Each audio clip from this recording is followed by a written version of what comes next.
thing about chapter 5. It is this long. It's like half the book. It's chapter 5. So I might break chapter 5 into 3 or 4 sections and read them like I've been doing, 30 minutes at a time, but I'll break it up into 3 or 4 sections and read each section in 6-page parts. Yeah, chapter 5 is pretty long. Hey everybody, welcome back to ASMR Angel Reads. We're going to be moving on to chapter 5 of Daggerspell. Before that, I will recap what chapter 4 was. Chapter 4 was a second past lives for the characters, and Lysa was Jill, and Gweren was Rodri, and Lysa and Gweren were husband and wife. And then there was the soldier Tannic, who was Cullen, and he was trying to go after Lysa, but the bard tricked him and he ended up getting hanged. So now they're back to the main story. We're about halfway through. I think they still talk about these 2 past lives a little bit in this book, but I don't remember. It's been a while since I read it. But don't worry, there's a lot of books and a lot of past lives to keep track of. I will try to always compare them to the main characters. Oh, that's not it. Okay, chapter 5.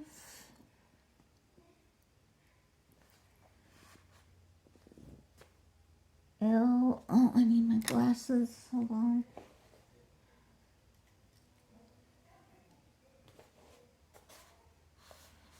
Elded in 1062. The Dwemer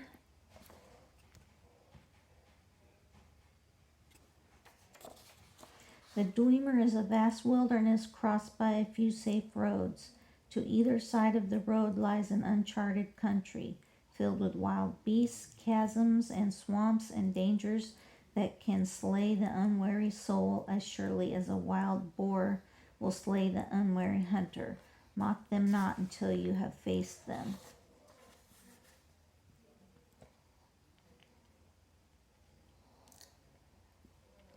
Grunting and sweating in the hot sun, the mules nipped and kicked at the muleteers, tried to beat them in some semblance of order.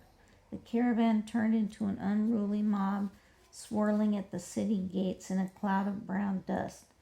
Cullen of Caremore pulled his horse out of line and trotted over to the side of the road. By rising in his stirrups, he could see Dragid, the merchant, arguing about taxes and duties with the city guards, but the mules were raising so much dust that it was impossible to make out who was where in the caravan itself. "Jill!" Cullen yelled at the top of his lungs. "Jill, get out of that mob!"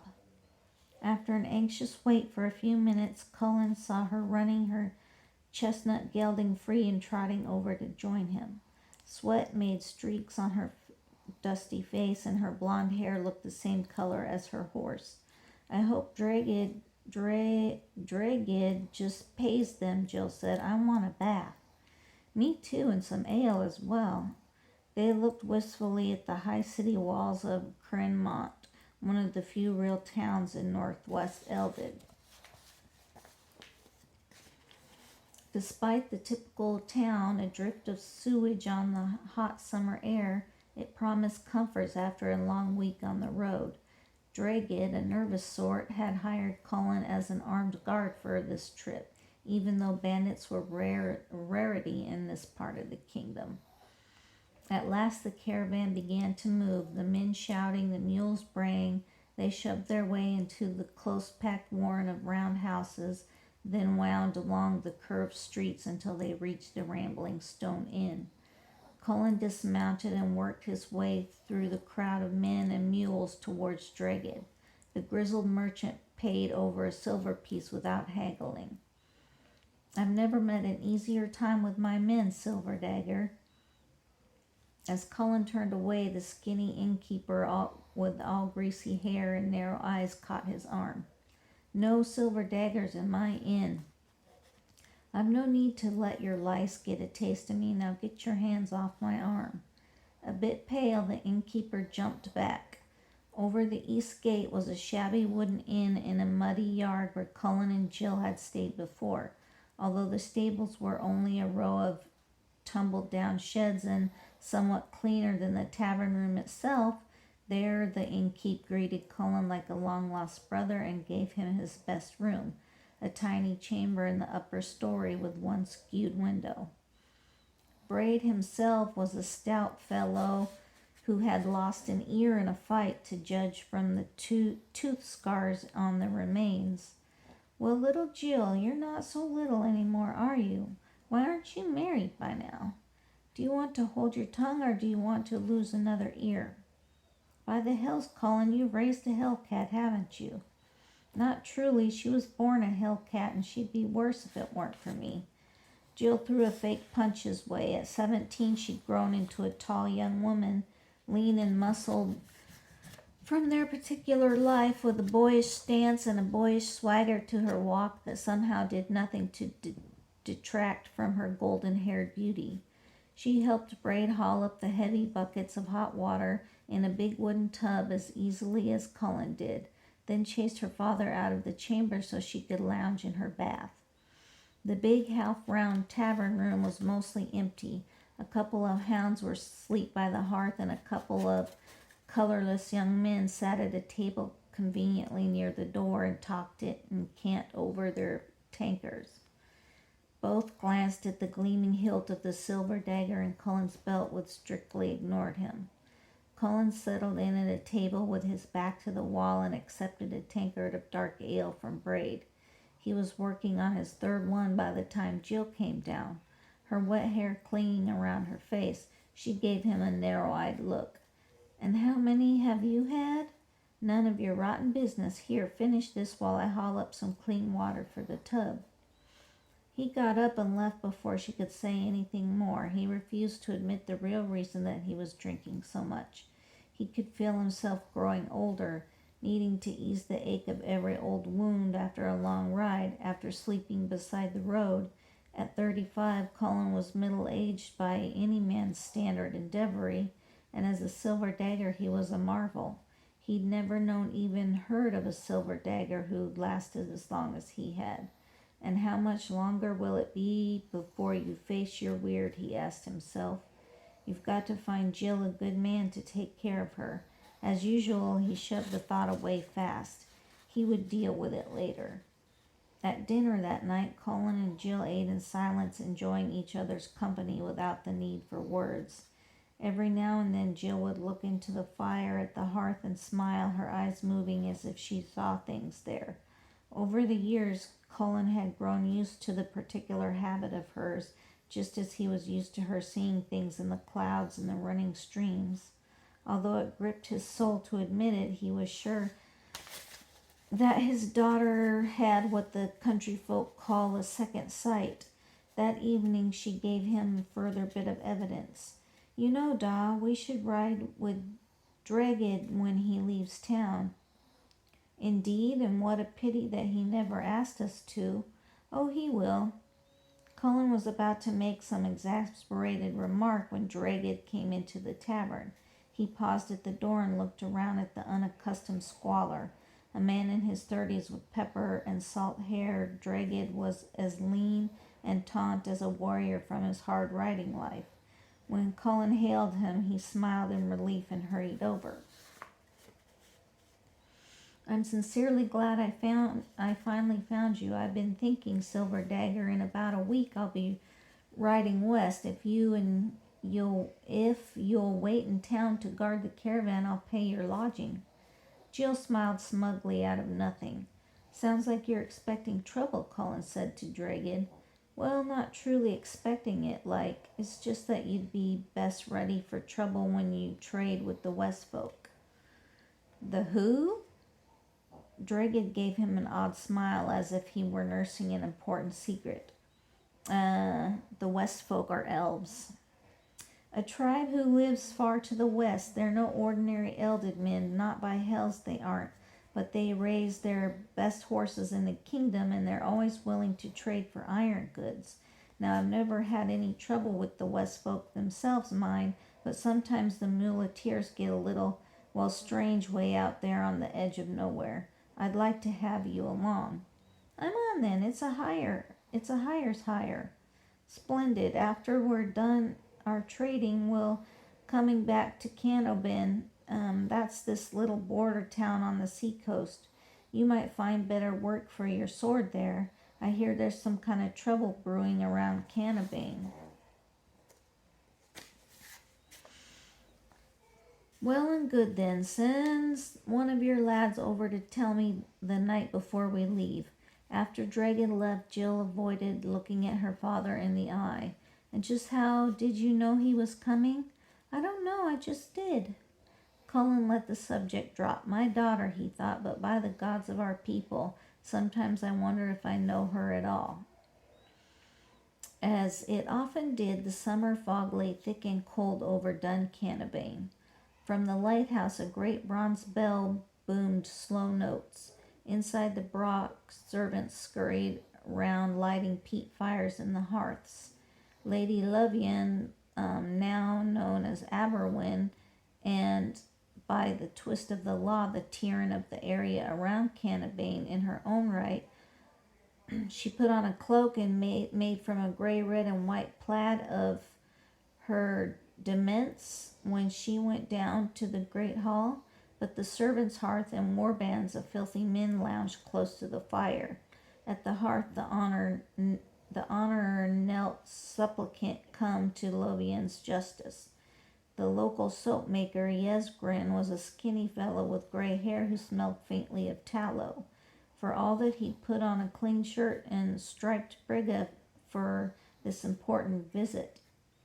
Speak up, good Sir, Lovian said. I'm always willing to oversee a matter of justice, no matter how slight. For what do you need redress? Well, your grace, it's about my daughter. Yesgrin blushed scarlet.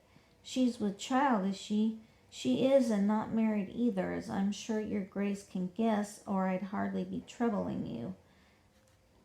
Across the hall, the warband went stock still and listened in desperate suspense. Come along, Yovin said gently. Name the father out. Well, your grace, Yesgrin paused for a deep breath. The little mink swears it was your son. The warband sighed in relief and Lovian in weariness. She really does swear it, Yesgrin said miserably. I doubt me if you believe. Oh, I believe it well enough, my good man. Lovian glanced around and saw the page snickering under a spiral staircase. Caradoc, run find Lord Rodri and bring him to me. For a profoundly uncomfortable 5 minutes they waited while the warband whispered and snickered. Yesgrin studied the pattern of the braided rushes on the floor, and Lovian did her best to look dignified instead of furious. A lord who treated his free citizens' daughters as his private preserve was a lord who caused grumbling at the best of times. Now when Lovian's rule was being challenged by some of her noble vassals, the last thing she wanted was for her townsfolk to feel sympathy for the rebels. Finally, Rodri stormed in, whistling cheerily. Just 20 that month, Rodri was filling out at 6 feet tall, a man so handsome that Lovian felt no scorn, only sympathy for the soap-maker's daughter. When Rodri saw Yesgrin, his good cheer disappeared so fast that Lovian's last doubt vanished it. So there you are, Lovian snapped. Our good Yesgrin here claims you've gotten his daughter with child. Is it true? And how will I know if it's true or false of it? She could have had it with another man as well as me. Indeed, do you really expect me to believe that you'd stand by and do nothing if another man trifled with your lass? Ah, well, Rodri started poking at the rushes with the toe of his riding boot. Truly, I'd have slit his throat. So I thought. So I thought. Your Grace, Yesgrin put in. Truly, she was always such a good lass until this. It's fair broken her mother's heart. It has, but who was I to say that his lordship nay, even when I knew he was riding our way often as twice often. I knew he wasn't there to collect your share of soap. Pushed beyond human endurance, the warband laughed. They laughed and elbowed each other. When Rodri spun around and glared, they all fell silent. My poor Yesgrin, Lovian said. Well and good, then I'll make provisions for the lass. I'll settle a dowry on her, and with coin in her pocket, doubtless she'll find a good husband, even though the whole town knows the scandal. When the baby's born, bring it to me if it's healthy enough to live. We'll find a wet nurse and foster it until it's and foster age. Your Grace, Yesgrin's eyes filled with tear. I never expected so much. Your Grace, truly. Lovian cut him short with a wave of her hand. The bastard is of a noble lord. The bastard of a noble lord can be very useful provided it's been raised to be useful. Tell your daughter that her child will be well cared for. Bowing repeatedly, stammering out his thanks, Yesgrin backed away from Lovian's presence and ran out the hall. When Rodri looked inclined to run himself, Lovian grabbed his arm and hauled him towards the staircase. I wish to speak to your lordship, and right now. Like a whipped hound, Rodri followed her to the private chambers on the second floor of the Brock. The reception chamber was a little room crammed with memories of the long line of the male weed lords. Moth-eaten stags' heads, old swords, dusty ceremonial mace, and a row of shields with devices no longer current. In one corner stood a lectern carved with grappling badgers, which had been the maleweed device before the clan came to the Gorberthan of Aberwin. And on the lectern was a copy of a book written by the first maleweed, Prince Mael, the seer himself. As soon as they were inside, Lovian slapped Rodri across the face. You little beast. Rodri flung himself into a chair, stretched out his legs, and stared moodily at the cluttered wall. It aches my heart knowing I've dishonored her. Truly, you have my heartfelt thanks for being so generous to my poor little lass. Lovian wondered if he were saying only what she wanted to hear. With a sigh, she sat down across from him and let him squirm for a while. All told, Lovian had given birth to 4 sons. The eldest, Rice, who now ruled as Gorbert of Averwin. The second had died in infancy. The third had grown to manhood only to be killed in war. Rodri was her youngest. Some time before his birth, her husband had taken a young mistress and spent so little time with Lovian's bed that Rodri was her last. The mistress had produced a pair of bastards, and it had fallen to Lovian to make provisions for the girls. Now Rodri was grown into a man much like Gorbert Tingir. It's time you married, Lovian said at last. You can at least provide a few legitimate heirs for the tyranny, since you're so fond of the sport. Rodri winced. I wonder if the goddess keeps cursing your betrothals because she knows what kind of man you are, Lovian went on. 3 times now I've tried to marry you off, and 3 times she's taken a hand to spare the poor lass. Mother, by all the ice and all the hells, I'm sorry, truly I am. I know you need the coin I've just made you spend, and I know you need the town's goodwill, and truly my heart aches for poor old Olwyn too. You might have thought of that before you lifted her dresses. Mother!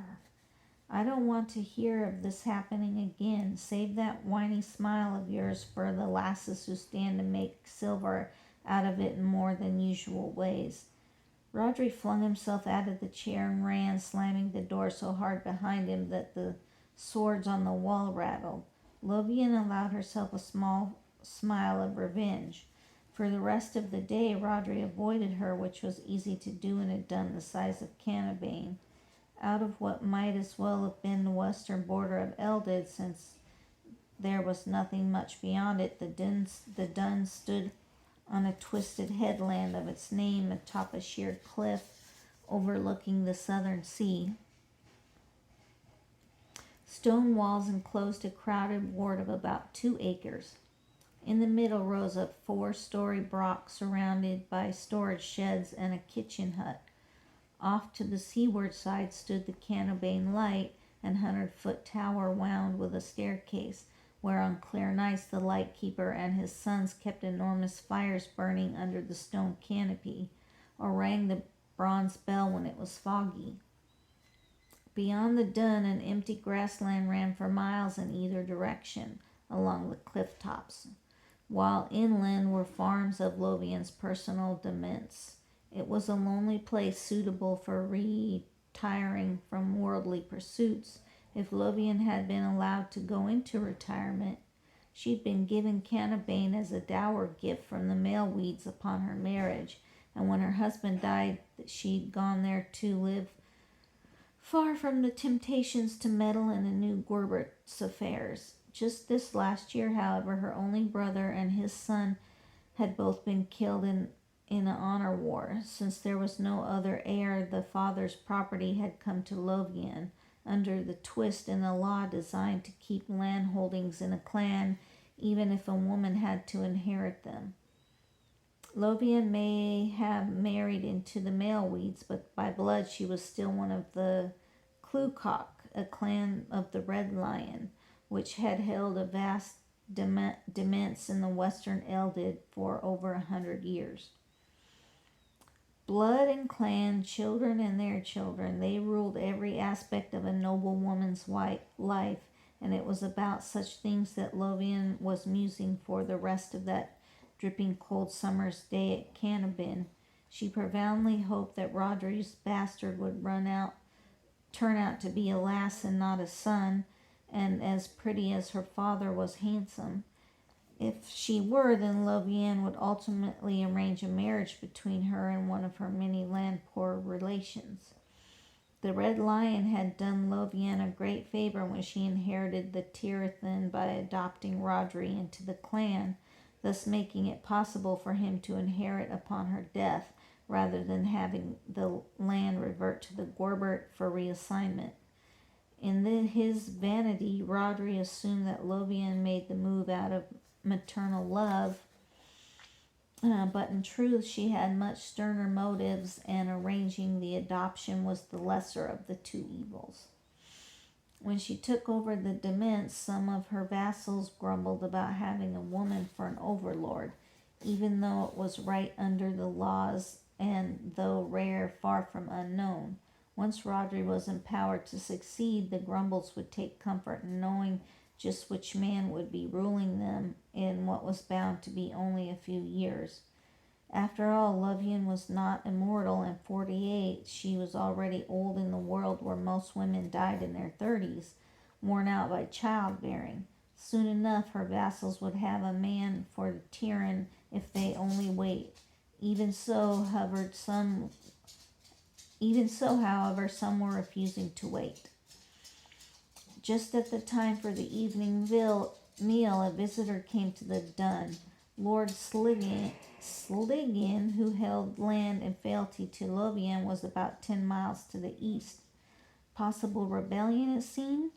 It was very much on his mind. During dinner, Sligan could say nothing with so many eavesdroppers around, but Lovian knew he was troubled simply because he was the sort of man who showed his thoughts on his face. Lovian sincerely liked him, a stout, red-faced man in his early 30s with thick blonde mustache and shrewd blue eyes. To honor him, she had taken his son Caradoc into her hall as a page. That night, Carol waited upon them at the table, poured the mead perfectly, and carved the beef with skill. When the lad was out of earshot, Sligan admitted that he was pleased with his son. And speaking of sons, Sligan said with a nod at Rodri's empty chair, where is your lad? He's probably eating whatever he can beg from the cook out of the kitchens. He doesn't care to face me at the moment. And what's he done now? He sired a bastard on a common-born lass. Sliggin sighed and drained his goblet. Bound to happen sooner or later, given young Rodri's ways with the lasses. My wife and I would count ourselves honored to foster the child for you. My sincere thanks. If the baby's born alive, I'll send it and the wet nurse to you straight away. I'm most pleased to find I have such a loyal man. Unlike some, he paused significantly. Well, if I can have a private word with your grace later, you may, and as soon as we're finished here. Just as Lovian suspected, Rodri never joined them for the meal. As soon as they were done eating, she took Sliggin up to the reception chamber. She already knew that the chief grumbled against her rule was Lord Corbin of Brutalin, and that he'd been putting out feelers to see how many lords would ally themselves with him in rebellion. They know better than to approach me, Sliggin said, but I hear things in my own way. Now Noek's gone over to them, and that truly aches my heart. I thought he was a better man than this. So did I. I wonder how these dolts think they can pull this chestnut out of the coals. What have they done? Forgotten that the Gorbert and the jurisdiction over the tyranny also happens to be your own son? They may have some reason for thinking that Rice might not exercise his rights of intervention. It's the coin, I suppose. Matters of loyalty so often come down to the dues and the taxes. That's a cynical little remark, your grace. Well, Lovian said with a toss of her head, I knew that I was making a hard choice when I made Rodri my heir. The lords of the Ran already pay one set of dues to the Maleweed clan because Rice is a Gorbert. Then they pay a second set to Clue Cock through me. When I die, they'll feel that they'll be paying both Maleweeds because there's always see Rodri as a Maleweed, no matter how many of his cousins vouch for his adoption. I've no doubt that it rankles them. Sliggin snorted like an angry mule. I see, and if they carry on this rebellion long enough to make Rice rule in their favor, he'll add your lands to the Gorberthan demesnes, and there only be one set of taxes to pay. By every god and his wife, wise Rice really disposed his own mother just for the wretched coin. That's all I can read today. I still got a few more pages in that chapter to read. I will read it tomorrow and then squish them together in editing and put it up tomorrow. Thanks for watching. Bye. Okay, we're finishing with the first few pages of chapter 5 that I didn't get to finish last night. I'll put it together and get it up later today. Let me see.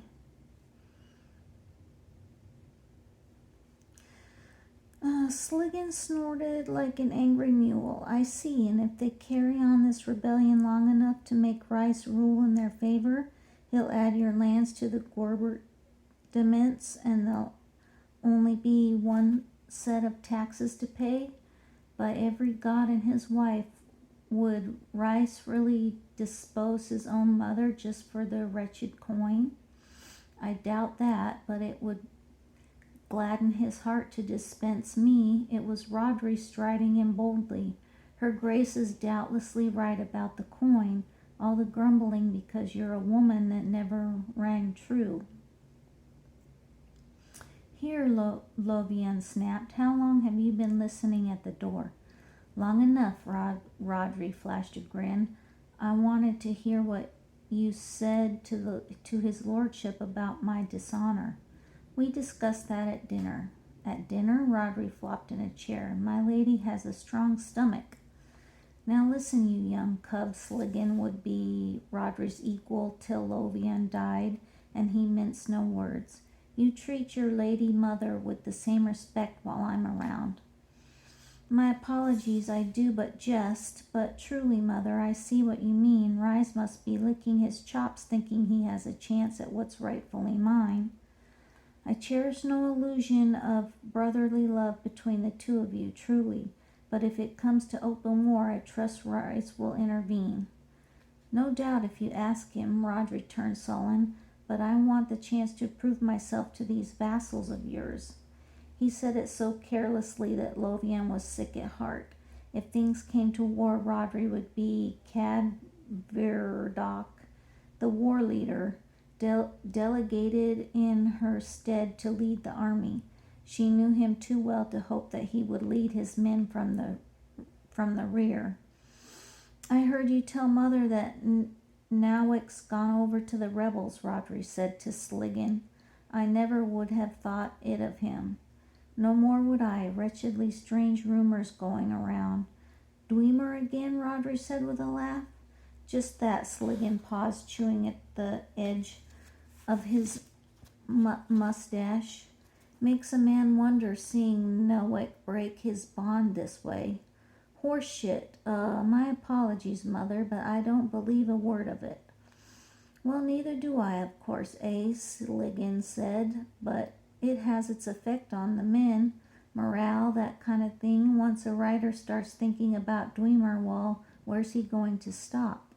Lovian nodded in agreement. Since no one knew the powers of the mysterious craft, since in truth so few people believed that it existed, once a man started broadening on what it might or might not be able to do, there was no limit to it.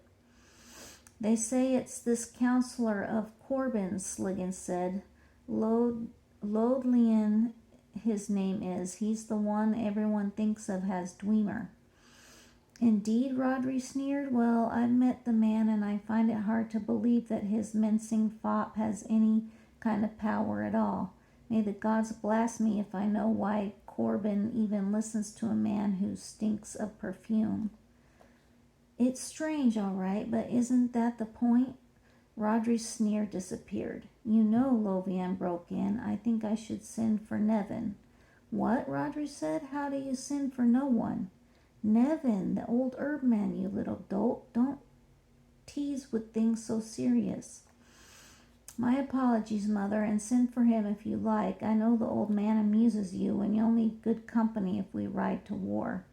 I will then, if I can get him a message. He's probably wandering the roads with herbs, but he may be at his home. You know, Your Grace, Sligan said, I've never understood why you honored the old man so highly. He's well spoken and all, but he's practically one of your peasants. It's as Rodri said, he amuses me. Lovian was in no mood to explain. If the stolid Sligan and her rake of a son were too stupid to know a man with Dwemer when they saw one, she wasn't going to waste her breath enlightening them. Okay, that's the end of the first part of chapter 5. I'll get this edited and put up. Thanks for watching. Bye.